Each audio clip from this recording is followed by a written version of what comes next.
feliz por estar aqui nessa noite. Primeiramente porque Jesus está entre nós, esse culto é para Ele. E Ele é digno de toda adoração. Amém? Amém. E hoje eu quero liberar algo sobre o teu coração. Na verdade eu compartilhei um pouquinho sobre isso já. Compartilhei não, eu só falei que falaria a respeito disso semana passada. E é um assunto muito interessante, eu gostaria que isso não fosse apenas um conhecimento. Em nome de Jesus eu peço que o Espírito Santo possa ministrar o mais profundo do seu ser com essa palavra. Porque em em níveis diferentes, todos nós vivemos um pouco do que eu vou falar nessa noite. Hoje eu vou falar um pouco a respeito das mentiras de Satanás. Deixa eu te explicar uma coisa, um fundamento antes de qualquer coisa. Preste atenção. Satanás é mentiroso desde o princípio, a Bíblia diz. E muitas vezes a gente atribui, presta bastante atenção. Deixa eu fazer uma coisa antes de eu começar a falar. Olha para o irmão que está do lado e fala assim: não fala comigo durante a palavra, a não ser quando o pastor mandar. Porque eu vou mandar, você fala, senão fica chato. Fala para ele assim: eu te amo tanto. Fala para ele que se eu te ver cochilando, eu vou cutucar sua costela. Amém? Amém. Presta atenção aqui então e não conversem mais, para você prestar atenção no que eu vou falar. Muitas vezes, quem aqui às vezes já frequenta uma igreja há algum tempo, você já ouviu falar, você já ouviu pessoas dizendo coisas do tipo assim: o inimigo vem para matar, roubar e destruir. Quem já ouviu essa frase? Isso está escrito em João capítulo 10. Para você que é novo, às vezes na fé não conhece ainda a Bíblia. Deixa eu te explicar uma coisa. João capítulo 10 está falando de Jesus ser o bom pastor e está falando dos homens que usurpam o rebanho de Jesus. Está falando de obreiros fraudulentos. Aí dentro da explicação de Jesus a respeito de obreiros fraudulentos, ele fala que o ladrão, o que entra no aprisco sem ser pela porta, vem senão para roubar, matar e destruir. Mas a referência não é Satanás. A referência é o obreiro fraudulento. Estão entendendo ou não? Por que eu estou te falando isso? O que isso tem a ver com o que eu vou ensinar? O que eu quero tentar te explicar nessa noite é que, obviamente, Satanás age de diversas formas. O reino das trevas é organizado. Existem espíritos que caminham, que lutam em território, outros que caminham na linha hereditária das pessoas, e assim sucessivamente, mas não quero entrar nesse assunto. Até porque se fosse falar desse assunto eu chamaria a Laine, que ela entende bem mais do que eu. O que eu quero tentar te transmitir é que existe dois perfis de Satanás, que é o centro e a base de tudo que acontece no mundo espiritual. Eu já expliquei isso aqui recente, mas deixa eu trazer de novo. A Bíblia chama o nosso inimigo, o inimigo das nossas almas, de dois nomes. Dois nomes: Diabo e Satanás, ou Satanás e Diabo. Não tem outra referência para ele. Pastor, e Lúcifer? Lúcifer era o nome dele antes dele ser caído, antes dele ser precipitado e perder o seu lugar, porque Lúcifer significa anjo de luz, o que ele já não é mais faz tempo. Então esse nome não é dele mais. Amém? Estão entendendo? Então, cara, é muito simples: Diabo e Satanás. Diabo significa acusador, aquele que acusa. E Satanás significa aquele que engana, aquele que mente. Então, deixa eu te explicar uma coisa. A Bíblia diz que ele é mentiroso desde o princípio. E o foco principal do reino das trevas é nos enganar. É enganar o ser humano. É mentir a ponto de nós acreditarmos nas mentiras. Depois que uma vez nós tomamos posse da mentira e assumimos a mentira como verdade para nós vamos fazer aquilo que está em desacordo com a palavra de Deus, por ter acreditado na mentira. Consequentemente, ele tem do que nos acusar. Entenderam? Então ele engana para acusar. Qual que é o projeto final dele? Simples. O projeto final é para as pessoas que ainda não conhecem Cristo, para as pessoas que ainda não conhecem a paz, a alegria, a liberdade, o entendimento, a graça e o quanto é maravilhoso e poderoso viver com Jesus. O trabalho dele é enganá-las a ponto de que elas não acreditem em Jesus e não se acheguem a uma comunidade de fé como essa. Para quê? Para que elas se mantenham distantes de Cristo. Bom, para as pessoas que já o receberam e já acreditaram em Jesus, que pode ser que seja o teu caso, pode ser que não, todo o trabalho dele, as mentiras e os enganos é para quê? Para nos tirar daquilo que Deus tem para nós, do propósito que Deus estabeleceu para nós. Se eu viver uma vida inteira como cristão, mas não fizer nada daquilo que Deus tem para mim, no final da minha vida eu posso até ir para a eternidade com Jesus, mas não incomodei o reino das trevas em hora nenhuma, não construí nada para o reino de Deus, porque eu vivi totalmente desconectado do propósito que Deus tinha para mim. Estão entendendo ou não? Sim. E se Satanás te mantiver nesse ciclo de distanciamento, de propósito, ele já tem êxito, mesmo te perdendo eternamente. E há aqueles que ainda não conhecem Cristo, se ele puder manter distante, ótimo. Como ele faz para que isso aconteça? Mantém as pessoas presas num ciclo de mentiras. E eu vou mostrar isso para você biblicamente. Antes de começar qualquer coisa, porque eu quero desenvolver um pouquinho com o entendimento a respeito daqueles que já conhecem Cristo. Mas antes eu quero te explicar uma coisa que... Quem esteve aqui naquele treinamento das mesas redondas que a gente já fez? A gente fez aqui para evangelismo. Foi nos apresentado um vídeo que vai ser usado dentro do projeto evangelístico das mesas redondas a respeito que o pastor John Maxwell compartilhou. Eu achei muito interessante porque lá ele fala de Cristo de uma forma muito precisa, a respeito daqueles que ainda não conhecem. Mas teve 3 pontos que ele desenha ali que me chamou muita atenção. Ele coloca ali 3 desenhos, 3 imagens mentais, imagens de ideia construída, que expressam a exatidão das mentiras que eu estou tentando explicar para você hoje. E ele diz ali naquele vídeo assim, por que as pessoas têm dificuldade de se chegar a Cristo? E aí ele descreve 3 mentiras que Satanás cria na cabeça das pessoas. Lógico que ele não se expressa como eu estou me expressando. A mentira número 1 é achar que existe uma cerca que separa eu de Deus, o ser humano de Deus, e que Deus está muito, muito, muito, muito longe, lá no céu, sentado no trono, como se ele estivesse totalmente desligado do que acontece aqui na terra, e eu estou aqui na terra e sou um serzinho insignificante para ele se lembrar de mim. Existe uma divisão entre eu e Deus, e isso é uma mentira que Satanás cria na mente de algumas pessoas para manter elas longe de Jesus. Enquanto a pessoa não entender que o sacrifício de Cristo que rompeu essa cerca, criou um caminho e trouxe a aproximação que ela precisa, mesmo sem ela merecer, ela vai continuar presa nesse mesmo lugar, distante. Sim ou não? Sim. Sim. O segundo ponto que ele diz é as pessoas que tentam chegar até Deus com uma escada. Cada boa obra que eu faço, eu construo um degrau para chegar mais perto de Deus.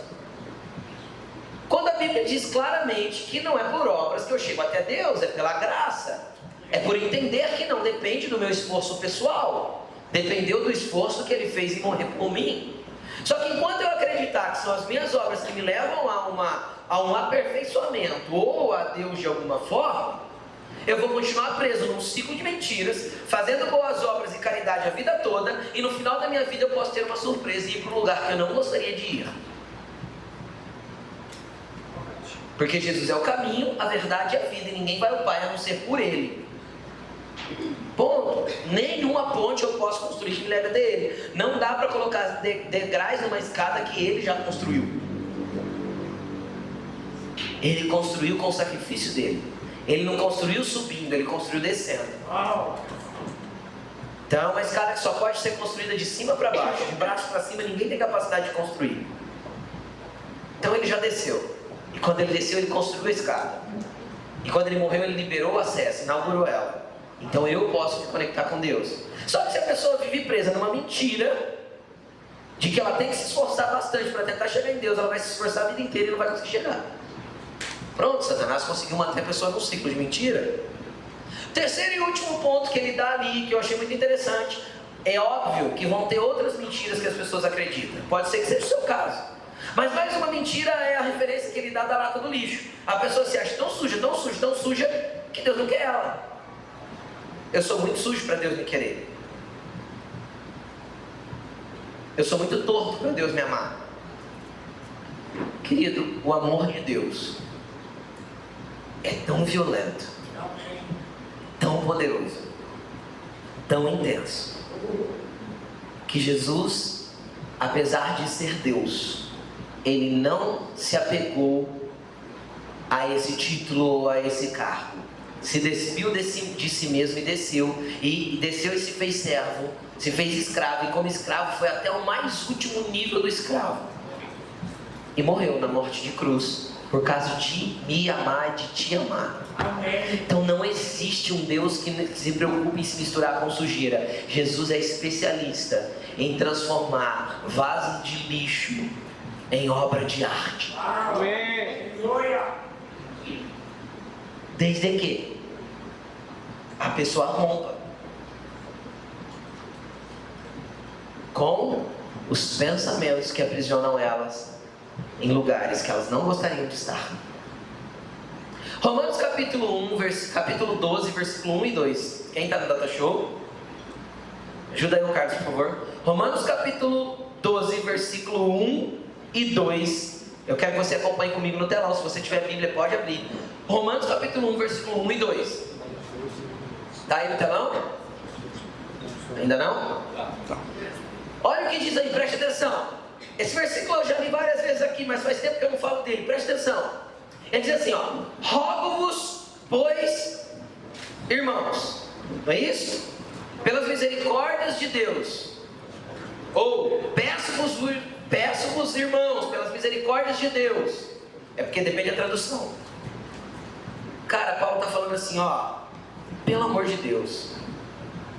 Quem já ouviu falar? Quem já chacoalhou a pessoa e fala, pelo amor de Deus, muda? Quem já fez isso com alguém? Não faz do jeito que você está fazendo? Cabeção.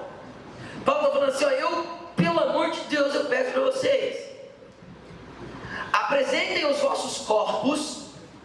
Ele não está falando de alma e não está falando de espírito. Ele está falando do quê? Corpo. Como o quê? Sacrifício vivo, santo e agradável a Deus. Porque isso é o culto racional de vocês. Então veja bem, quem já veio na igreja e sentiu um arrepiozinho, sentiu um toque por dentro, sentiu algo que o Espírito tocou no teu interior, hoje ou algum outro dia? Todo mundo teve um toque lá dentro, que Deus estava fazendo alguma coisa. Ok, essa parte é a parte do culto espiritual. É o Espírito de Deus se conectando com o meu espírito e mexendo lá dentro. Então eu tenho um toque, eu tenho um entendimento, eu não entendi nada, mas eu senti, e aquele sentimento fez muito mais sentido do que se eu entendesse. Quem já viveu isso? Tipo, você não soube o que aconteceu, mas você soube o que aconteceu. Agora o que aconteceu eu não sei, mas fez sentido para mim. É assim, é desse jeito que acontece. Mudou, alguma coisa mudou em mim, não sei explicar, mas mudou. É assim que acontece, a maioria das vezes. Nossa, foi muito incrível o culto hoje. O que aconteceu? Eu não sei. Eu sei que aqui dentro o negócio revirou tudo. Então isso é o Espírito Santo trabalhando no nosso espírito. Nós vamos falar disso daqui a pouco no final. Só que Paulo começa dizendo que existe um culto que eu presto com a minha razão e tem a ver com o meu corpo. Tem a ver com atitudes que eu preciso tomar, tem a ver com ações minhas. Isso tem a ver com apresentar o meu corpo santo e vivo como sacrifício. Agora, sabe qual que é o problema do sacrifício vivo? É porque não existe sacrifício vivo. Todo sacrifício é morto antes de ir para o altar. Todo sacrifício é morto antes de ir para o altar. Então, não existe sacrifício vivo. Porque uma vez que eu pus o sacrifício em cima do altar e taquei fogo no altar, o sacrifício vai ser correndo. Então, Paulo está falando assim, olha, com relação à sua carne, a tua razão precisa prestar um culto a Deus. Amém. Com relação aos seus desejos carnais, a tua razão precisa prestar um culto a Deus. Como? Indo para o altar voluntariamente, vivo, para que a sua carne morra e sobre só a vontade de Deus na tua vida. Aí ele explica isso no versículo versículo 2. O que diz o versículo 2? Mas mas não vos conformeis com este mundo. É isso? Sim. Mas transformai-vos pela renovação do vosso modo, da vossa maneira de pensar. Para quê? Para que vocês experimentem qual é a boa, agradável e perfeita vontade de Deus. Deixa eu te explicar uma coisa. Ele fala primeiro não ir voluntariamente, depois isso é o que você pode oferecer a Deus com a tua razão. Depois ele fala, olha, agora deixa eu explicar uma coisa. Não tome a forma que o mundo toma para agradar a Deus. Não se amolde, porque dessa forma não adianta. Não adianta você querer apresentar um sacrifício vivo, você, do jeito que todo mundo diz que tem que fazer. Mas você precisa ser transformado, mudando a sua forma de pensar.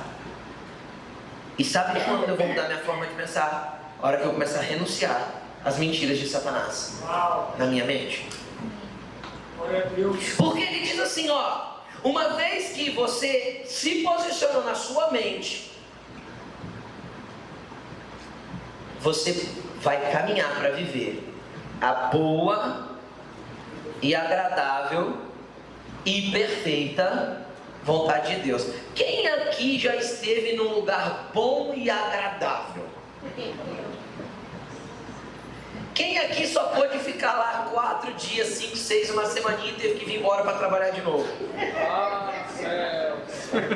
A verdade é que a gente trabalha um ano inteiro para juntar uma graninha e passar uma semaninha num lugar bom e agradável. Sim ou não? Sim. Agora o que Deus está falando é que eu posso, você pode, nós podemos viver a boa e agradável vontade de Deus para a nossa vida, a vida toda. Amém. Glória a Deus. Só que existe algo a se fazer. Mudar a forma de pensar. Sabe qual que é as duas palavras gregas aí para essa mudança? Emente, metanoia. E mente, se não me engano, eu não abri não, mas se eu não me engano, psique. Metanoia eu não preciso nem explicar. Metanoia é o ato de mudança completa. É haver uma transformação completa a respeito da minha mente. Amém. E psique é a alma. Porque o centro da minha alma tem a ver com a minha mente e coração. Tem a ver com a minha razão e emoção. Com a minha intenção e ação. Isso é a minha alma. Isso é a essência de quem eu sou. Então veja bem, se eu não me propuser a viver uma mudança completa de mente, eu vou continuar vivendo o que eu não quero viver a vida inteira. Não vou viver. Não vou viver e não tem como viver, porque ou eu mudo, ou eu não experimento a boa, agradável e no final perfeita vontade de Deus para mim. Porque, sabe o que Deus declara? Jeremias 29:11. Eu sei que pensamento eu tenho sobre vocês, pensamentos de bem e não de mal, para dar o fim que vocês desejam, vos dar um futuro e uma esperança. Se o que Deus pensa sobre mim me dá um futuro e uma esperança, e é muito melhor do que o que eu penso sobre mim, porque, se eu não me engano, no mesmo livro de Jeremias eles falam assim, ó, eu sei que pensamentos, não é esse, é o versículo que eu citei. É o outro versículo que diz assim, os meus pensamentos são mais elevados que os vossos pensamentos, e os meus desejos para vocês são maiores que os desejos que vocês têm a respeito dos desejos de vocês mesmos.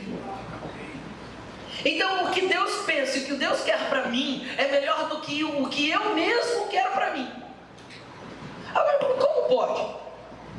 Porque é assim, ó, um filho adolescente às vezes quer alguma coisa que o pai sabe que vai ser ruim.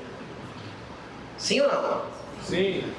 E quantas vezes a gente proibiu filhos adolescentes de fazer coisas porque a gente sabia que o fim daquilo era pior do que satisfazer um desejo dele naquele momento? Quem já impediu um filho adolescente de fazer alguma coisa? Só quem teve filho adolescente. Né? Quem não tem filho adolescente nunca fez isso. Mas o dia que os seus forem adolescentes, você vai saber do que eu estou falando. Então a gente impede porque a gente sabe que ele mesmo argumentando, porque todo adolescente é bom de argumentação, mesmo ele argumentando tudo que ele tem que argumentar, a gente sabe que o final daquilo é pior. É melhor ele chorando agora e rindo amanhã do que ele rindo agora e chorando amanhã. Sim ou não? Sim. Um pai que ama é assim que faz. Então é melhor que chore agora, mas que no futuro vai parar e pensar, cara, meu pai e minha mãe foi top, porque se não tivesse posto limite. Agora deixa eu te explicar uma coisa, o papai do céu é a mesma coisa. Por isso que ele diz que os pensamentos dele são mais elevados que o nosso, e que o fim que ele tem para nós é melhor do que o que nós mesmos pensamos para nós. Por isso que quando eu mudo a minha mente, me submeto à vontade dele, a vontade dele é boa, agradável e por fim, perfeita. Agora, imagina você vivendo a vontade boa e agradável do teu Criador. Deixa eu te explicar uma coisa. Ninguém foi criado para inutilidade. Ninguém. Porque toda a criação pode ser ampliada na sua funcionalidade, mas nenhuma foi criada para utilidade nenhuma. Quem tem um celular aí, levanta ele. Tá aqui. Na década de 80, um celular servia para quê? Fazer ligações. Só. Com chiado ainda. Sim ou não? Na década de 90 ele passou a fazer ligações melhores. E no final da década de 90 ele começou então a ter algumas outras funcionalidades. Sim ou não? Hoje ele substituiu quase todos os aparelhos que a gente tinha. Rádio relógio, quem já teve um? Despertador. Lembra? Dava corda. Lembra? Pem. Lembra desse? Pardalzinho assim já. Walkman. Com a fita cassete aqui, ó. Você foi longe agora. Walkman. Fone de ar. Quem já teve um GPS no carro? Isso é novo. Não precisa mais. Sim ou não? Quem já teve uma câmera fotográfica? Daquela que você batia a foto e se a pilha tivesse fraca, ela fazia para enrolar o filme. Lembra ou não? Megapixel, a câmera mais vendida do Brasil. Quem lembra? Ninguém tinha, mas era a mais vendida do Brasil. Porque todas as outras eram importadas. Então a do Brasil era a mais vendida. Vendia 3 por semana, mas era a mais vendida. E o que acontece? A gente foi substituindo tudo aquilo. E isso aqui que tinha funcionalidade inicial de fazer telefonemas, se ampliou. Sim ou não? Hoje é um editor de texto. Hoje eu abro o Word, abro o Excel, faço planilhas. Hoje eu desenvolvo um monte de coisa a partir dele. Certo ou não? Subo arquivos em nuvem, transfiro arquivos, mando e-mails. Tudo a partir do meu aparelho celular. Então, o criador dele, eu nem sei quem foi, mas o cara que deu a ideia inicial, ele tinha uma ideia. Ampliou a funcionalidade. Mas deixa eu te perguntar uma coisa. Será que se nós chegássemos no criador desse negocinho aqui e perguntássemos para ele para que serve? Ele diria assim, não sei, coloquei aí no mundo, quem sabe alguém acha para que funciona? Será que alguém faria isso? De criar um aparelho e falar assim, eu não sei, coloquei aí no mundo. Quem sabe alguém acha a funcionalidade dele? Então olha para essa pessoa bonita que está do teu lado e fala assim, não espere que as pessoas encontrem a sua funcionalidade. O teu Criador sabe para que você existe.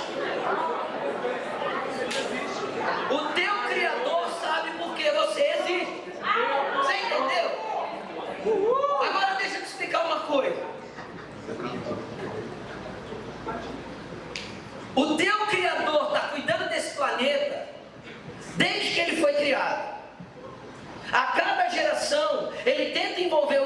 filhos no seu projeto. Porque Ele não criou filhos para inutilidade. Ele não criou pessoas para serem nada e ninguém dentro do projeto. Deixa eu te explicar uma coisa. Deus não te criou só para fazer filhos. Que tem gente que acha que o propósito da vida é isso. Não, já pari 2, tá bom. Deixa eu te explicar uma coisa. Os filhos são herança do Senhor. Se não nascesse através de você, nasceria através de outro, lindo. Porque quem foi desenhado na eternidade vai vir para a terra, por um ou para o outro, mas que virá, virá. Amém. Teu pai e tua mãe foi só o canal para você estar aqui. Foi só 2 sementes, criando um novo ser, você. Agora o teu Criador, cara, não te criou para nada não. Para você viver uma vida aqui, nascer, crescer, casar, engordar, ter doença de gordo e morrer. Pula essa parte. Pula. Deus não te criou para isso. Ai, pastor, sabe por que eu estou vendo isso? Porque é meu karma. Cara, você já deve ter ouvido isso. Deus não joga dados. Deus joga xadrez. Ele tem uma estratégia, um plano, e Ele sabe como chegar ao final. Aleluia. Amém. E cada peça do xadrez tem uma movimentação exata. Então a pessoa que está do teu lado, pode ser que ela foi projetada por Deus para fazer uma coisa completamente diferente de você. Até porque cavalo anda em L e torre anda em linha reta. Cada um anda de um jeito e caminha de uma forma conforme a vontade de Deus. Você só tem que querer ser parte do jogo que Deus está movendo sobre a terra.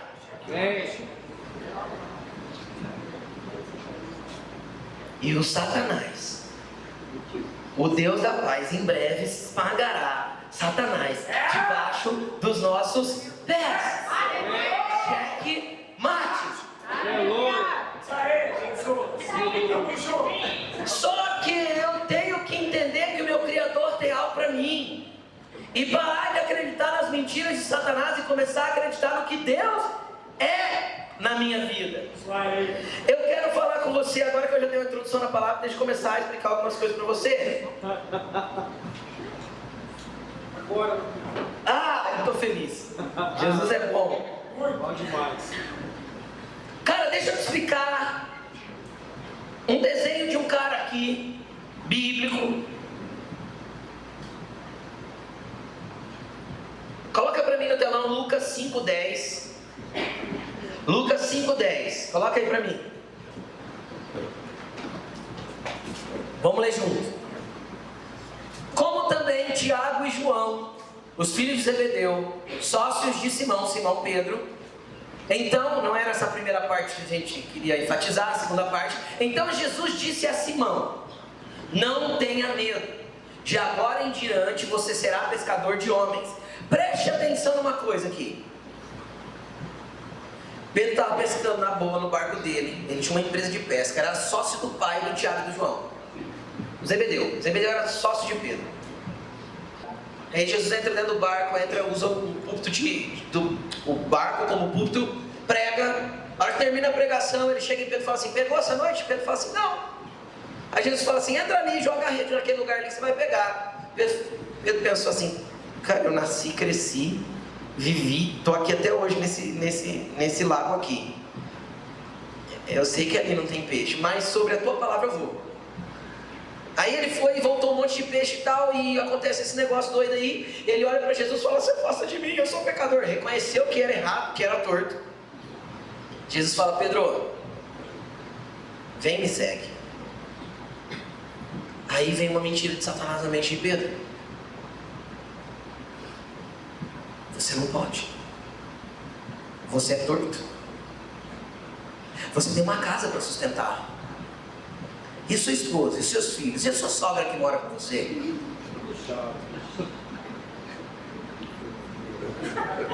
Será que ele pensou na sogra?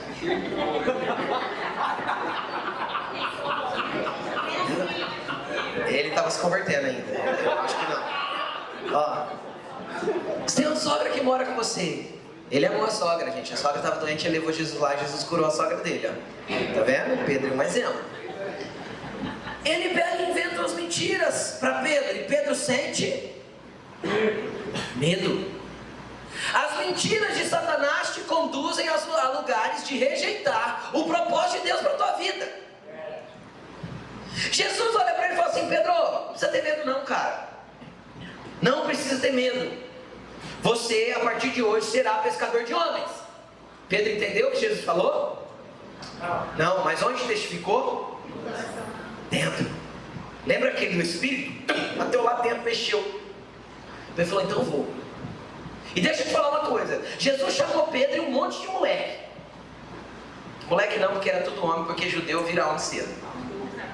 Mas tudo menino novo. Se fosse hoje, seria molecada. Pedro era mais velho. Por isso teve medo. Historiadores dizem que João tinha entre 16 e 17 anos quando foi chamado por Jesus. Eram meninos. E Jesus chama aqueles 12 meninos e fala assim: cara, nós vamos quebrar tudo aqui, nós vamos mudar a história do mundo. Vamos para o próximo versículo. Será que foi só isso? Então, primeiro aqui Deus fala que Pedro vai ser o quê? Pescador de homem. Certo? Sim. Vamos agora para Mateus 16, versos 15, acho que é. Mateus 16, 15. Coloca aí para mim. E vocês, perguntou ele, quem vocês dizem que eu sou?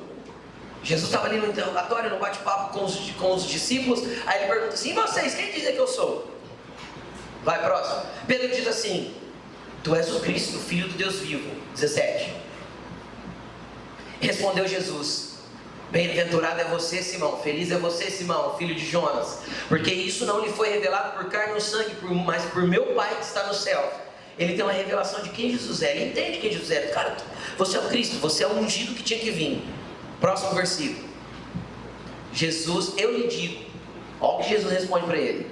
Primeiro Jesus falou o quê? Que ele era o quê? Pescador de homens. E agora Jesus fala para ele: você é Pedro, e sobre esta pedra, porque a palavra Pedro em grego significa Petros, que é pedra, ok? Você é pedra, e sobre esta pedra edificarei a minha igreja, e as portas do inferno não poderão vencê-la. Olha a promessa, olha o que Deus fala a respeito de Pedro. Cara, imagina receber uma promessa dessa. Aí eu vou te falar uma coisa: Pedro entendeu? Não, é a primeira vez que Jesus fala a respeito desse troço de igreja. Não há nenhuma citação no Evangelho antes desta, a palavra igreja, eclésia, não aparece. Não aparece. Lá Jesus fala: você vai ser pescador de homem, entendeu? Não. Ele só precisava que uma mentira fosse desmontada na mente dele. Aqui Jesus fala: eu vou começar um negócio chamado igreja. Ele sabia o que era? Não. Não, mas estava sendo construída uma base de entendimento de quem ele é no Senhor. Amém. Entendeu? Você não precisa entender tudo o que Deus te diz, você só precisa acreditar no que Ele te diz. Pedro não entendeu o que era ser pescador de homem, muito menos entendeu o que era igreja. É a primeira vez que Jesus citou esse nome. Entendeu? Aí Pedro não sabia o que era, mas acreditava que podia dar certo. Vamos para Lucas capítulo 22. Deixa eu olhar o versículo que eu não lembro de cabeça agora. Lucas 22, versículo 29. Finzinho da vida de Jesus, uma noite antes de Jesus ir para a cruz. Um dia antes. Olha o que Jesus fala para os 12. Eu dou para vocês um reino. Eu entrego para vocês um reino, assim como meu Pai deu para mim. Eu dou para vocês. Falou para os 12 agora. Continua. Para que vocês possam comer e beber à minha mesa, no meu reino, e sentar-se em trono, julgando as 12 tribos de Israel. Uau!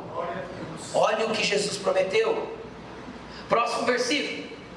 Simão, quando Jesus continuou a conversa, falou com quem? Com os 12. Agora ele olha para um.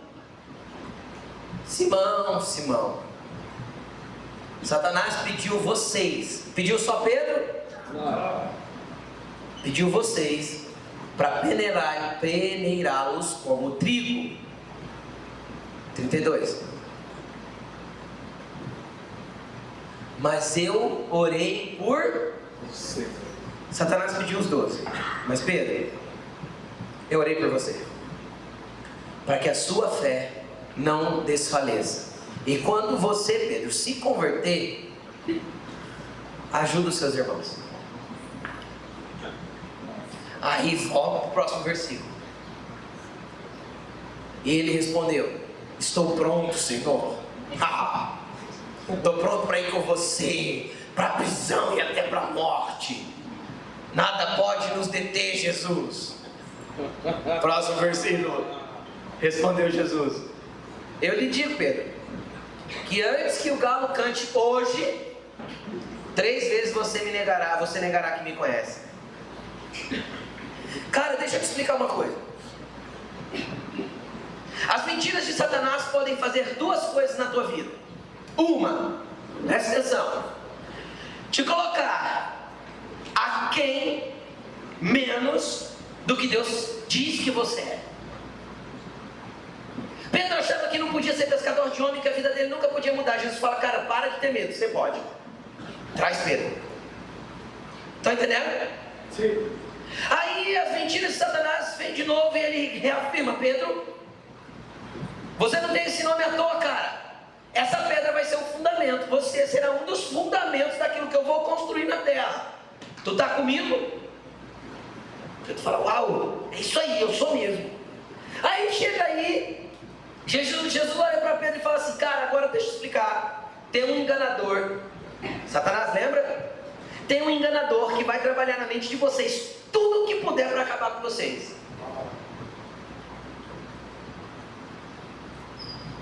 Só que eu roguei por você, Pedro, porque a tua fé não pode se desfalecer. E quando você se converter, ajude os seus irmãos. Pedro, como já entendia a parada do que Jesus estava falando, porque ele já tinha falado que ia ser preso, que ia morrer e tal, ele já tinha explicado, Pedro tinha entendido. Não, eu vou com você até para a morte, para a prisão, nós estamos juntos, Jesus é nós. Aí Jesus olha para ele e fala assim: Pedro, Satanás pode te enganar para menos, só que ele também pode te enganar para mais. Você acha que é o cara que você enche o peito, que você vai até onde você acha que você aguenta ir. Pedro, você não aguenta. Hoje ainda você não vai aguentar. Hoje ainda você não vai aguentar, Pedro, a peneira que vai vir, porque você vai ter que descer, você está se achando muito. Satanás mente, querido, para nos colocar menos do que realmente somos em Deus. E Satanás mente para tentar fazer a gente pensar que é mais do que realmente a gente é. As mentiras de Satanás vão colocando as pessoas em certos lugares que ela se sente. Sabe aquele cara que nunca teve nada, de repente tem um cargo de chefe no trabalho e ele fica soberbo e arrogante? Mentira de Satanás, porque nunca foi soberbo e arrogante. Mas a hora que ele chegou no lugarzinho, Satanás começa a mentir, falando para ele: você é mais do que todo mundo aqui agora. Então, querido, Satanás é muito especialista em nos convencer das suas mentiras. Satanás é muito bom de deixar a nossa mente cativa em lugares que nos prendem. Mas pastor, será que isso acontece com todo mundo? Cara, aconteceu com Pedro. Ah, mas Pedro era explosivo, falava demais, Pedro isso, Pedro aquilo. Deixa eu falar, aconteceu com Abraão. Abraão, você terá um filho, você será pai de multidões. Quem lembra? Gênesis 12. Aí Gênesis 15, Deus aparece para Abraão de novo. Abraão, eu vou te dar um filho. Não, Senhor, tem Damasceno. Pode abençoar ele será meu herdeiro. Não, Abraão, não, eu vou te dar um filho. Daí um dia ele vai lá, arruma um roubo com a Agar lá, a escrava da esposa, arruma um filho com a Agar. Nasce Ismael. Aí Deus aparece para ele: Abraão, eu vou te dar um filho. Oh, Senhor, eu já fiz um. Daqui Ismael, viva, está escrito desse jeito na Bíblia: vive Ismael diante de ti, Senhor. Deus falou para ele: não, Abraão, o problema, Abraão, é que você está sendo enganado pelas mentiras do teu inimigo o tempo inteiro. Satanás está enganando você e você está tentando fazer você agir com as suas próprias mãos e achar que sou eu que estou abençoando isso. Satanás está criando um monte de mentira na tua mente, fazendo você fazer o que não deve, e você está achando que eu estou abençoando. E quantas vezes nós fazemos coisas achando que Deus está no negócio? Oh, Deus está nesse negócio. Olha o sinal. Amanheceu nublado, do jeito que eu orei. Entrou no aplicativo, viu que estava nublado no outro dia, orou antes: Senhor, se amanhã amanhecer nublado, é o sinal de que o Senhor está comigo. Ei! Satanás tem enganado as pessoas, nos enganados, nos conduzido a lugares mentirosos, e a gente acredita. Aí o que acontece? Passa mais um tempo, Deus vem de novo: Abraão, você vai ter um filho. Ele fala assim: Senhor, deixa eu te explicar uma coisa. O Senhor acho que não conhece bem esse negócio de ser humano. Eu tenho quase 100 anos. Para falar para o Senhor, 99. Sara tem 90. Sabe aquele negócio que as mulheres fazem todo mês lá, aquele ciclo? Acabou. Não tem jeito mais de ter neném. E Senhor, eu já nem estou dando assim muito conta jamais, porque eu já estou velho. Não dá para ter neném. Nesse momento, Sara riu. A Bíblia diz que Sara estava na entrada da tenda, ela deu risada. O Senhor olha para ela e fala assim: por que você riu, Sara? Ela falou: não ri. Você pode ler a Bíblia, a gente está lá. Gênesis 18. Não ri. Riu sim, Sara. Eu vi que você riu. Não ri. Porque Deus estava falando que ia fazer o que Ele já tinha dito que iria fazer. Deixa eu te explicar uma coisa. Sabe quem muda de plano? Eu. Você. Sabe quem muda de propósito? Nós. Deixa eu te explicar. Aquilo que Deus disse que você seria lá no início é exatamente o que Ele quer fazer na tua vida ainda. Aquilo que Deus falou que você faria, Ele não voltou atrás e não mudou de ideia. É isso que Ele tem para você. Para de acreditar na mentira de Satanás e perder propósito. Aí deixa eu te falar. Deus olhou e falou assim: Abraão, tá bom, chega. Vou explicar um negócio. Ano que vem, na primavera, daqui a um ano, eu volto aqui que nós vamos apresentar essa criança junto. Olha que Deus voltou, a criança estava lá chorando. Deus não falou que ia apresentar a criança, tá? Era só para você rir, mas como às vezes você não entendeu a piada. Aí ri agora, gente, me deixa sem graça. Daqui a um ano eu volto para a gente apresentar a criança junto. Deus voltou e a criança estava lá, entendeu? Isso, ri, gente. Aí, ajuda eu, pelo amor de Deus. Então aí Deus voltou no outro ano e o bebê tinha nascido. Deixa eu te explicar uma coisa.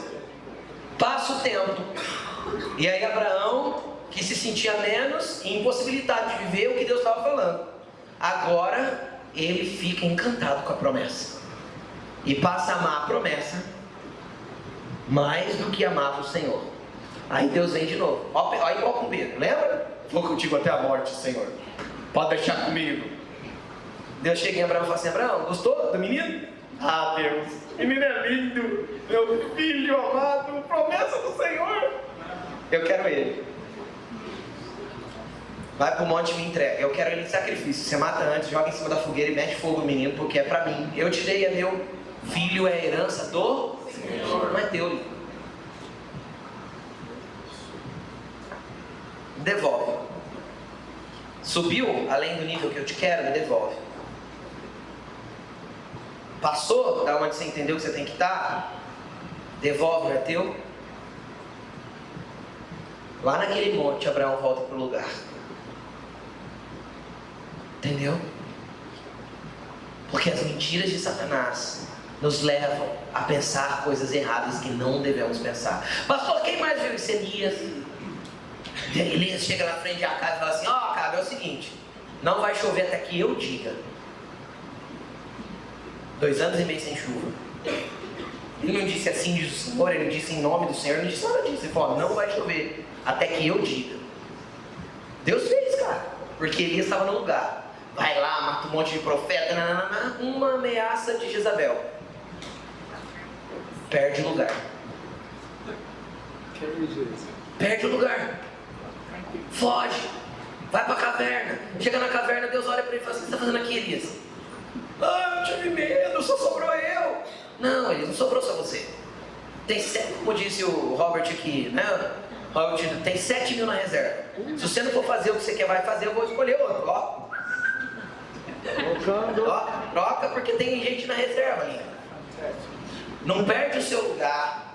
O meu propósito não vai parar porque você desistiu. Você consegue entender isso? O propósito de Deus não vai parar porque eu desisti. O propósito de Deus não vai parar porque eu recuei. O propósito de Deus não vai parar porque eu atrasei. De repente uma promessa que Deus deu para mim, eu vejo outro fazendo. Aí eu olho e falo assim, Deus, mas... Aí Deus falou, então, mas era para ter começado 15 anos atrás. Você está esperando ainda? O que você está esperando mais? O que Deus tem para fazer e as pessoas que Ele escolhe envolvem nós. Só que a gente está tão preocupado com as coisas da vida e tão enganado com as mentiras de Satanás que a gente se acha sempre menos do que Deus diz que nós somos. Ou quando a gente recebe alguma coisinha a gente já se acha Superman. Já quer ser o discipulador de todo mundo. Cara, para de acreditar nas mentiras que Satanás conta na sua mente. Transforme-se renovando o seu modo de pensar. O que você vai experimentar mesmo? A boa e agradável vontade de Deus, porque a tua mente não pode estar presa em mentiras, porque você vai ser conduzido para um lugar de perca de propósito, ou infelizmente até de perca de salvação. Você quer mais um exemplo? Não vou para um exemplo bíblico agora, porque eu marquei aqui José, marquei Elias, marquei o povo de Israel. Todos eles foram enganados por mentiras de Satanás. Todos eles foram. Quem aqui já usou essa frase aqui? Não precisa levantar a mão não, porque a maioria usou e é até vergonhoso falar. Mas aquela frase assim, ó.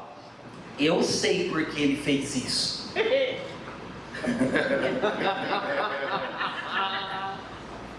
Cara, deixa eu te explicar uma coisa. Quem aqui já fez, pode levantar a mão, já fez alguma coisa? E quando você foi analisar, você falou assim, não sei por que eu fiz isso. Quem já fez isso? Agora, se nem você consegue saber por que você fez, como você vai conseguir analisar a ação do outro, a intenção do coração do outro a partir do que ele fez? Se muitas vezes eu não consigo nem analisar a minha intenção do coração, e olha o que eu fiz, eu falo, caramba, por que eu fiz isso? E você para pensar um pouquinho e pensa, não devia ter feito. Aí o outro olha para mim e fala assim, eu sei por que ele fez isso. Nem eu sei como que o outro sabe. Satanás gosta de mostrar pontinhos para você ligar. Quem lembra aquele desenho? Lembra o desenho que você vai ligando pontinhos e forma lá o elefante? Lembra ou não? Forma o burro, o cavalo. Quem já fez um desse na revista em quadrinhos? No almanac, no passatempo? Quem já fez essas coisas? Tinha isso antigamente, gente, era bom, né? Tem ainda, mas ninguém usa quase. Mas vamos continuar, se criança não sabe o que é isso, os pontinhos vão arriscar, fazer... Vamos continuar. Tinha o liga-pontos, 1, 2, 3, lembra? Satanás é especialista em mentir, pontinhos falsos, para que na nossa mente a gente fique ligando e criando histórias que não existiram, que são apenas um ponto de verdade e o resto é mentira. E deixa eu te explicar uma coisa: você beberia 100 litros de água que tivesse uma gota de veneno? Você beberia 100 litros de água que alguém derramasse 10 ml de urina? Você beberia? Por que não? Porque contaminou toda a água. Um ponto de mentira de Satanás contamina toda a verdade daquilo que Deus quer declarar para você. Um ponto de mentira de Satanás contamina toda a verdade do que Deus diz a respeito das pessoas. E você é especialista, eu sou especialista em ficar ligando pontos e tentar interpretar por que as pessoas agiram do jeito que agiram. E aí Satanás cria na minha mente um conceito mentiroso a respeito de quem você é. Sim ou não? Quem nunca viveu isso, por favor, sai daqui, isso é um ET. Não é? São mentiras que vão sendo construídas e viram fortalezas na nossa mente. E muitas dessas fortalezas nos aprisionam. Infelizmente a gente vive num tempo onde a depressão é uma doença que aflige a muitas pessoas, e pode ser que tenha alguém aqui assim. Cara, a depressão é uma sequência de crenças e mentiras. Eu criei uma mentira hoje, criei outra mentira amanhã, na outra manhã, e ela vai se tornando um monstro. Eu vou ligando pontos, era só um negocinho. Virou algo tão terrível que acabou com a minha vida, me jogou para debaixo da cama. Por causa das mentiras que Satanás, nós vivemos na era que Satanás mais consegue mentir e iludir. Por quê? Porque nós estamos distraídos com a tela nas vistas, com os fones no ouvido, e a gente não para ouvir Deus das verdades que Ele quer dizer a nosso respeito. Nós estamos tão distraídos com o tanto de entretenimento que nós temos e o tanto de distrações que foram criadas, justamente para que nós não consigamos ouvir o Criador dizer que eu sou um pescador de homem, que eu vou me assentar no reino e que eu tenho um propósito eterno desenhado por Ele. Ah, você é alguém especial no mundo espiritual. Glória a Deus. E não tem como desconfigurar isso. Jesus. A única pessoa que pode se desconfigurar desse tipo de coisa é você mesmo. Sabe o que Paulo falou? Tudo que é puro, tudo que é justo, tudo que é honesto, tudo que é amável, tudo que é de boa fama. Pensem nisso. De boa fama, não de má fama. Pensem nisso. Nisso pensai. Agora deixa eu explicar uma coisa, pastor. Como eu vou viver tudo isso que você está falando? Eu não consigo entender, a minha mente realmente é cativa. Eu penso tudo errado de todo mundo. Eu penso tudo mal sempre. Parece que as coisas sempre vão dar errado para mim. Eu penso que vai dar errado. João, capítulo 1, versículo 12. Me ajuda, Carlos, por favor. João, capítulo 1, versículo 12. Na hora que aparecer no telão, vocês falam.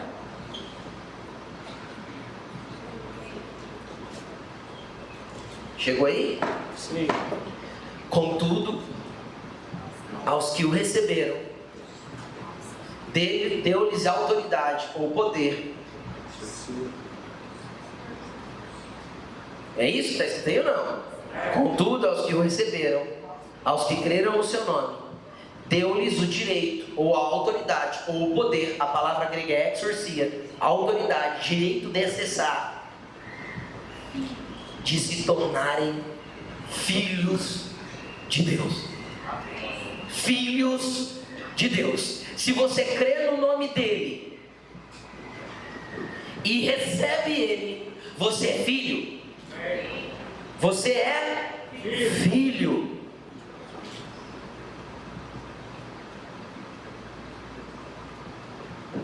Lucas, você está com o teu RG aí ou não? Tá? Pega ele e me empresta aqui, fazendo um favor.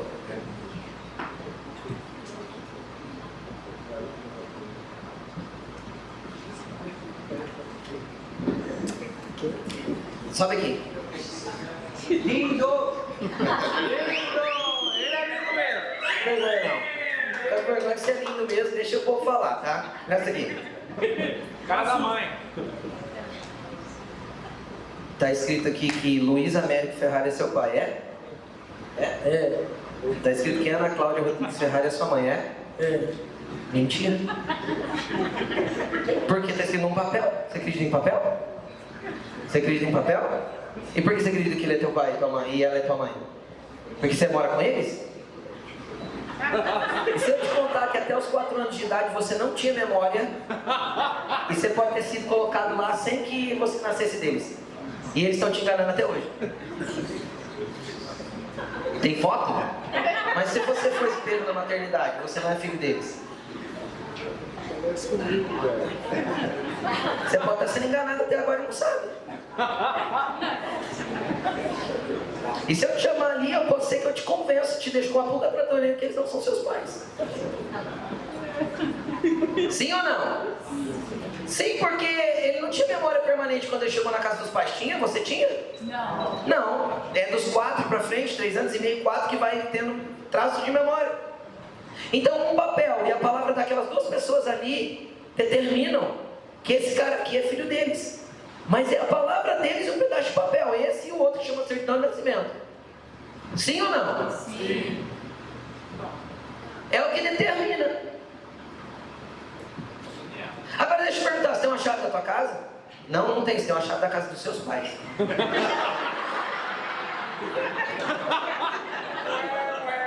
Certo? Só que você chama aquela casa de sua. Não chama? Você não chama de minha casa? Por quê? Você é filho, cabeção. Você é filho. E eu posso mentir pra você o tanto que eu quiser pra tentar arrancar aquele cara e aquela mulher de um lugar de pai e mãe na tua vida. Sabe por que não arranca? Porque não está na pessoa dele, está aqui, ó. Glória a Deus. Se você descobrisse que o Lu não é teu pai, ou a Ana não é sua mãe, não mudaria quem eles são aqui para você. Porque eles construíram algo em você que te fez filho deles. Você não é filho porque eles impõem que você seja filho. Você é filho porque você é filho. Não tem explicação. Tá aqui. Entendeu? E aí vem pra cá. Mas não é isso aqui que define. Vocês entendem? Amém. É isso aqui que define. Amém. E sabe por que ele tem chave e chama a casa dos pais de minha casa? Porque filho tem direito. Filho tem herança. E nada pode mudar isso. Nada pode tirar esse lugar. Agora, João está dizendo, se você crê no nome dele e recebe ele como teu pai, você então é filho. E cara, deixa eu te explicar. O Lucas pode fazer o que quiser, nada faz ele ser menos filho do Luiz e da Ana. E nada do que ele fizer de bom vai fazer ele se tornar mais filho. Ah, eu fiz uma boa ação, agora eu sou mais filho. Existe isso? Não! Então deixa eu te explicar, nada do que você faça para Deus te deixa mais filho dele. E nada do que você faça que desagrada a ele te deixa menos filho. Você é filho e pronto. Herdeiro e pronto. E acabou, e esse é teu lugar em Deus, esse é o teu lugar. Então para de acreditar nas mentiras de Satanás. Ele não precisa bater na porta para entrar em casa. Eu não preciso bater na porta da sala do meu pai para entrar. Porque ele é meu pai. O filho do delegado não tem medo de blitz. Vocês entendem o que eu estou falando? O filho do delegado não tem medo de blitz. Agora, por que você tem medo de coisas, sendo que teu pai é o Todo-Poderoso, o Rei dos Reis, o Senhor dos Senhores, o Dono do céu e da terra, e você tem esse lugar de filho nele? Ai meu Deus, para de acreditar nas mentiras do cão! Obrigado, Lucas. É filho e pronto, acabou, nada muda isso. Agora, pastor, mostra isso na Bíblia para mim. Joga aí para mim Romanos capítulo 8, versículo 15. Lê comigo, pelo amor de Deus, lê comigo. Tá aí? Tá. Pois vocês não receberam um espírito que os escravizem para novamente... O Espírito de Deus te dá força, coragem, ousadia e faz você entender quem você é. É o Espírito que está aqui dentro, onde o Lucas sabe que é filho. Aqui não tem a ver com a palavra da Ana e do Luiz, não tem a ver com ele ter uma chave de casa, tem a ver com ele ter um lugar no coração, uma base sólida no coração, e quem cria isso em nós é o Espírito de Deus. E ele diz assim: vocês não receberam um espírito que os escravize para novamente temerem, mas receberam o Espírito que os adota como filhos, por meio do qual clamamos: Abba, papai, papaizinho. O Espírito te dá identidade de filho. O Espírito faz você entender aqui que é filho, para mudar aqui. Entendeu? Para mudar aqui, transformar novo, transforma a mente para viver livre, transforma a mente para viver como herdeiro. Continua. O próprio Espírito de Deus testemunha ao nosso espírito que somos filhos de Deus. E se somos filhos, então somos herdeiros. Herdeiros de Deus e co-herdeiros com Cristo, dupla herança. Se de fato participamos dos seus sofrimentos, também participaremos da sua Glória. Satanás vai peneirar de vez em quando, mas não muda que sou filho. Entendeu? A peneira serve para me converter dos meus maus caminhos. A peneira serve para colocar minha mente e meu coração no lugar certo. Quando eu acho que sou mais, ou quando eu estou em pecado, vem a peneira. Mas cara, a peneira é só o Pai te atraindo com um amor intenso para um lugar que você nunca deveria ter perdido. Nunca deveria ter perdido. Sabe que jeito você vai sair para aquela porta hoje? Eu sei quem é meu Pai. Eu sei que sou herdeiro. Aleluia. E a parte da herança que eu ainda não acessei, porque eu sou burro o suficiente para não entender o que Ele quer que eu faça para acessar. Entendeu? Mas o que é meu. Pastor, e quando eu olho, parece que Jesus está tão longe. Cara, deixa eu te explicar uma coisa. E eu estarei com vocês todos os dias. Todos os dias. Todos os dias. Até acabar tudo. Jesus não te abandona, Jesus não te deixa, Jesus não vai, você não vai fugir. Olha para a pessoa que está ao teu lado e fala assim, não tem escapatória mais para você. Já era, bro. Já era. Estava aqui hoje à noite. Não tem como fugir de um amor tão incrível, tão profundo e tão intenso. Não tem como fugir da verdade, daquilo que Deus diz que você é e quem você é.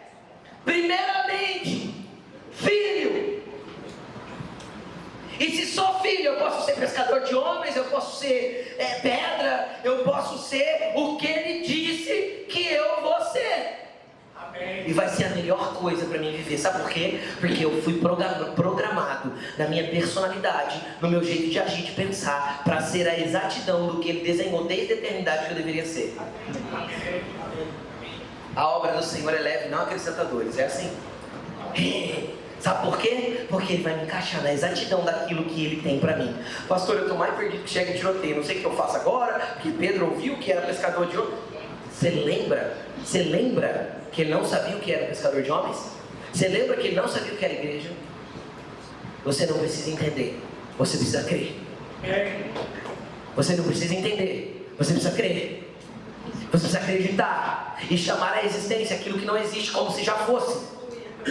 Você só precisa crer e continuar crendo e avançando, e crendo e avançando, e crendo e avançando, porque uma hora a herança chega. Amém. Aí de repente ele volta e você vai escutar: servo bom e fiel. Entra aqui para a alegria do seu Senhor. Vem para casa. Vem para cá. Servo bom e fiel. Foste fiel no pouco. Foste fiel no pouco que eu te mandei fazer. Sobre o muito eu vou te colocar. Cara, só se mantém no lugar de filho, pelo amor de Deus. Para de acreditar nas mentiras do cão. Eu quero que você saia daqui empolgado hoje, porque você sabe quem tem o pai é. Aleluia.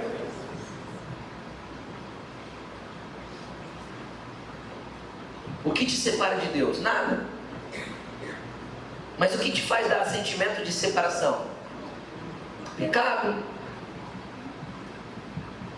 O que abre distanciamento entre vós e o vosso Deus é o pecado. Agora tem a ver com Deus? Não. Tem a ver comigo, que não me aceito, que me acham condenado, que acho que eu sou uma lata de lixo de novo. tem a ver com as mentiras que Satanás insiste em contar na tua mente. Deixa eu te falar, tem uma cura para o pecado. Tem, pastor? Tem. Chama arrependimento e confissão. Pronto. Quanto tempo Deus demora para perdoar? Você quer entender quanto tempo Deus demora para perdoar? Coloca para mim Lucas 21, versículo 2. É o último, tá? Para nós acabar. Lucas 21. Não. Esse nós já fomos. É João 21, verso 2. João 21, verso 2. Vamos, ó. Estavam juntos Simão, Tomé, chamado Dídimo, Natanael, de Caná da Galileia, e os filhos de Zebedeu, o Tiago e o João, lembra? E outros 2 discípulos. Vou pescar, disse-lhe Simão Pedro. E eles disseram, nós vamos com você. Eles foram, entraram no barco, mas naquela noite não pegaram nada. Cara, isso aqui é o último capítulo do Evangelho de João. Jesus já tinha ressuscitado.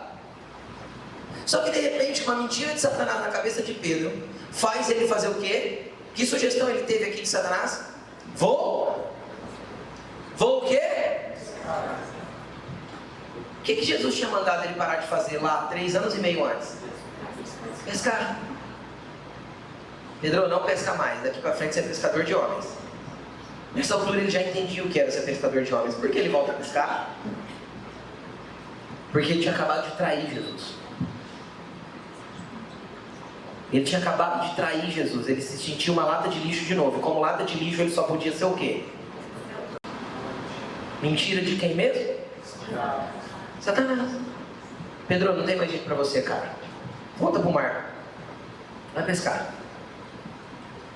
E como a oração era por ele, quando você se converter, fortalece os seus irmãos, ó, quem influenciou todos os outros a ir pescar também?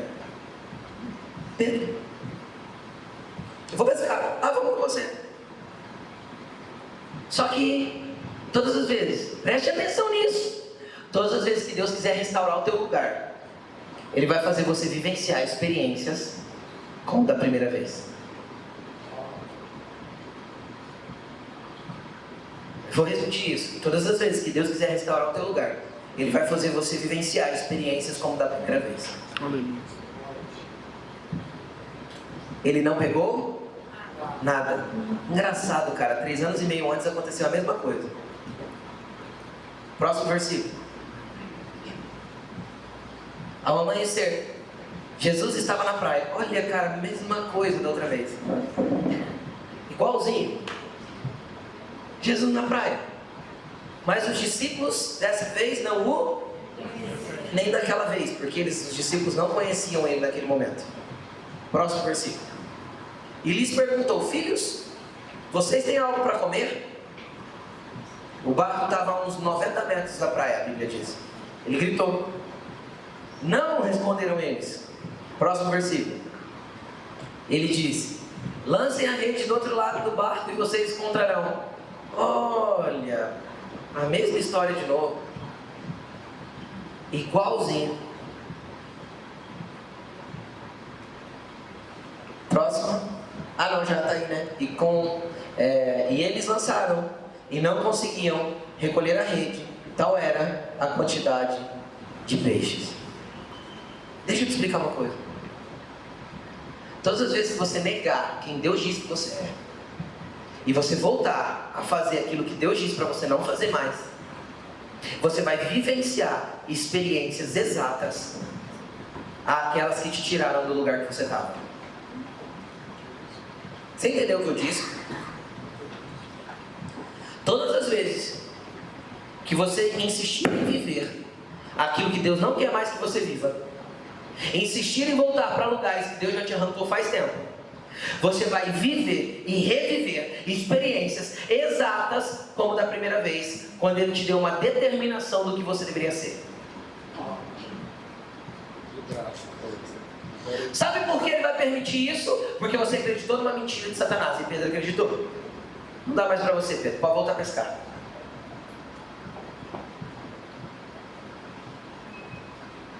Aí Jesus faz exatamente igual, cara. Qual que é a diferença central da coisa?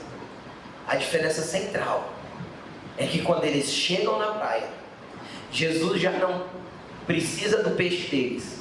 Jesus já tinha brasa, peixe e pão.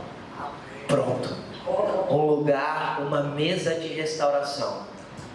Glória a Deus. Eis que estou à porta e bato. Aquele que abre a porta, eu entro. Como com ele e ele comigo. Em seguida ele olha para Pedro e fala: Pedro, você me ama, cara? Pedro fala assim: Jesus, eu te amo, mas eu não presto. Pedro, vai fazer o que eu te mandei fazer, cara. Cuida dos meus, pelo amor de Deus.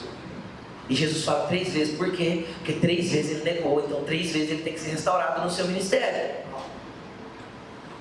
3 vezes ele tem que ser restaurado da mentira. Ele acreditou numa mentira: não conheço Jesus. Sim ou não? Sim. Então 3 vezes Jesus tem que dizer verdades sobre quem ele é.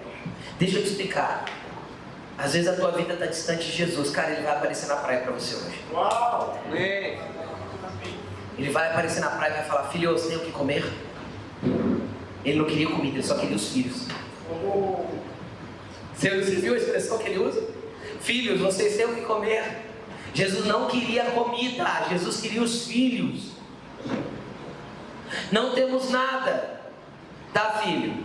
Sou eu que vou dar provisão para você. Joga a rede do outro lado. Amém. Ei, ele é teu pai. Ele sabe onde está o peixe. Ele sabe onde está o sustento. Ele sabe onde está a provisão. Ele só vai fazer você vivenciar de novo para destravar um tique aqui dentro e você renovar esse cabeção e começar a viver a vontade exata de Deus para a tua vida. É isso. Você vai viver coisas de novo. Tum. Fala: o que eu estou fazendo aqui? O que eu estou fazendo dentro do mar pescando de novo? Isso dá um desespero em Pedro. Pode ler o resto do texto de João 21. Dá um desespero nele, cara, que os outros ficam dentro do barco. Ele manda para o mar, sai nadando e fala: eu vou chegar primeiro. Eu não tinha que estar aqui dentro. Eu não podia ter voltado a pescar. Cara, Jesus vai permitir você voltar em tantos lugares só para te dar um estalo nessa cabeça que não entendeu o que Deus já disse a teu respeito. Amém.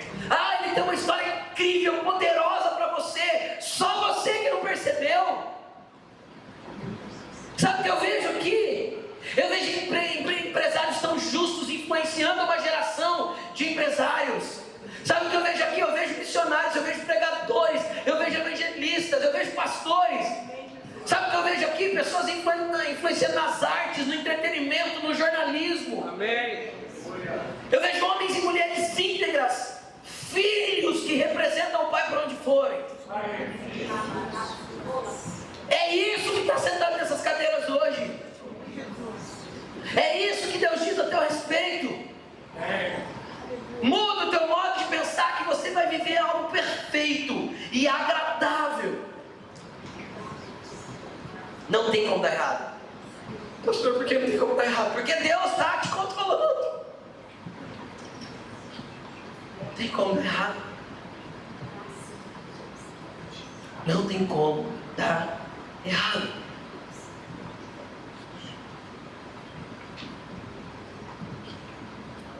Quem aqui já dirigiu por uma serra que nunca tinha dirigido antes? Uma serra? Tem que ir bem atento, porque cada curva é diferente uma da outra, sim ou não? Sim. Deus conhece todas as curvas. E até se vê um carro no sentido contrário. Então quando você ouve a voz de Deus, a velocidade da tua locomoção, a velocidade do teu andar é muito mais rápido, porque Ele conhece o caminho. Você só precisa estar sensível para ouvi-lo. Chega de acreditar nas mentiras de Satanás. Você é filho. Amém. Você entendeu? Se você crê no nome dele e receber ele, você é filho, como filho herdeiro. E como herdeiro, tem o selo do Espírito Santo dentro de você, que testifica no teu espírito que você é filho.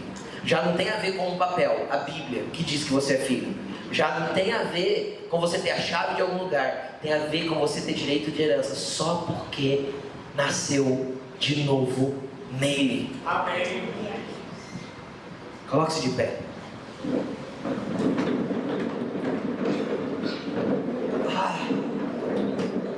Como eu gostaria que essa palavra entrasse no mais profundo do teu espírito. Como eu queria que você entendesse que as coisas que você está vivendo, Deus não quer que você viva. Como eu queria que você entendesse que os lugares que você está frequentando, Deus não queria que você frequentasse. Não se amolde ao padrão deste mundo, mas transforme-se, renovando o teu modo de pensar. Porque você vai viver a boa, agradável e perfeita vontade de Deus. Nenhum prazer momentâneo dessa vida pode substituir isso. Aleluia. A boa, agradável e perfeita vontade de Deus para você. Cara, isso é totalmente individual. Eu não consigo sequer conduzir você numa oração, porque isso tem que sair do teu coração.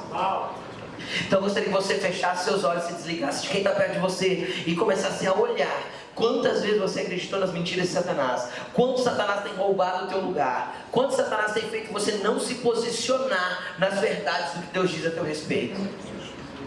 Quanto Satanás tem feito você acreditar, ligando pontos mentirosos e formando uma imagem distorcida daquilo que Deus quer que você veja. A respeito das pessoas, a respeito da sua esposa, do seu marido, a respeito dos teus filhos, a respeito do teu pastor, a respeito da tua igreja, a respeito de tantas coisas que ele faz uma imagem errada, porque ele liga, faz você ligar os pontos de jeito errado. Quando liga-se os pontos de forma errada, não dá a imagem que Deus queria, dá a imagem errada, distorcida. Mentiras de Satanás. Um pouquinho de fermento leveda toda a massa, disse o apóstolo Paulo. Um pouquinho de mentira muda todo o teu conceito a respeito de coisas que Deus estabeleceu para você viver. Renuncie às mentiras de Satanás hoje. Pede perdão por ter acreditado nelas.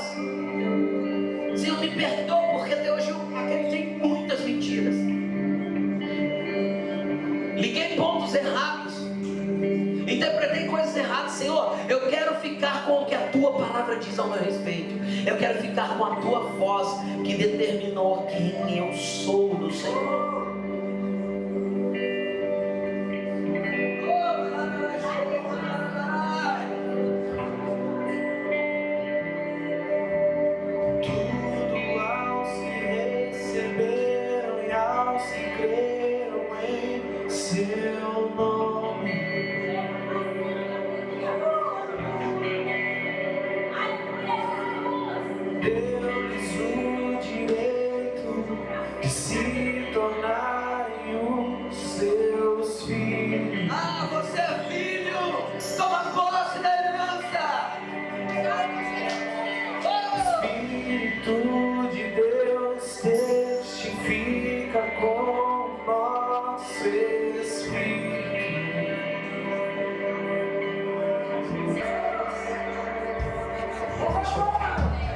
Deixa eu comunicar algo que o Espírito me comunica. O Senhor diz que tem pessoas aqui pensando assim: não tem mais jeito para mim. E essas pessoas estão pensando que não tem mais jeito, não é porque não entendeu que são filhos. Não. Porque estão acreditando que por causa da idade que tem, não dá mais tempo de cumprir propósito. O Senhor manda te dizer que Ele contou uma parábola, que Ele recrutava trabalhadores para sua vinha, às 6 da manhã, às 9, à meio-dia, às 3 da tarde e às 5 da tarde. Não interessa se o teu chamamento está sendo para 5 da tarde, tem jeito de você fazer e receber o mesmo salário do que trabalhou o dia inteiro.